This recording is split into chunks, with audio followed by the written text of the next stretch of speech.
raised in Dothan, but I feel like I grew up in Geneva County.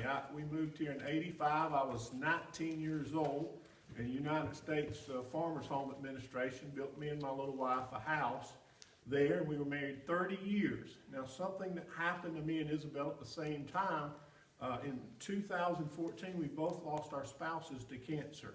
So you look at the troubles that you go through in life, we have both faced that terrible thing. And looking at the life that I had before, and then all of a sudden it ends. It's just absolutely obliterated because of death.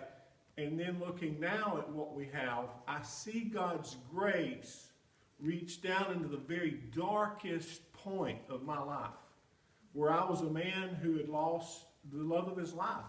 We grew up together. You know, I was 17, she was 18. Sounds like a song for one of these pop musicians is saying, you know. And we grew up together. God had given her to me, and then he took her home. I have 3 incredible kids from her. Hampton, I call him Hamp Smith, is a firefighter in Dothan. Luke is 24 years old. He's a United States Air Force airman. And then my baby girl's Lydia, 18, which one of your members knows, and she's now in her first year of college. Isabel has 3 beautiful girls that I now call mine, and they all live in South Florida. And they're Angelique, Christine, and Danielle. And we call Danielle Danny because she's so special. And then Oliver, our grandson, I kind of got that in the marriage. So it's awesome to have a grandson now. We hosted 20 exchange students, if any of you know about me before, to this weekend.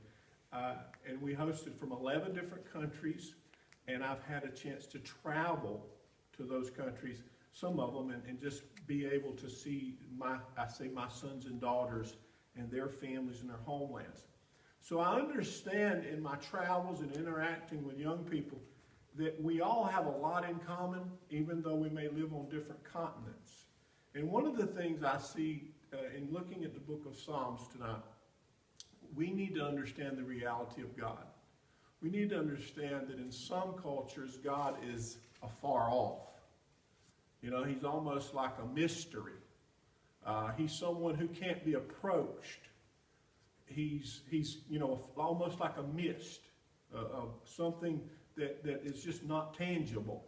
In India, I forgot how many thousands of gods they have, you know, and they're very religious people. I went to Athens, Greece one time, and we went to the Acropolis, where all the temples are up top there to Zeus and other gods, and we were walking up that stairwell that goes up to the top of that mount, and I just prayed and whispered a prayer to God, because I knew that these monuments has been around for over 2,000 years, represented gods that don't exist. The God you're here to worship tonight is real and tangible, and he's someone you can talk to. And you probably already know this, but I want to bring it out in a different way tonight. In Psalms chapter 5, verse 1 says, "Give ear to my words, O Lord, consider my meditation. Hearken unto me the voice of my cry, my King and my God, for unto thee will I pray." First of all, if you ever send a letter, and nowadays it's emails, you have to have an address. You have to have, where is it going? And one of the things I love about following after Christ, I know where I'm sending my prayers.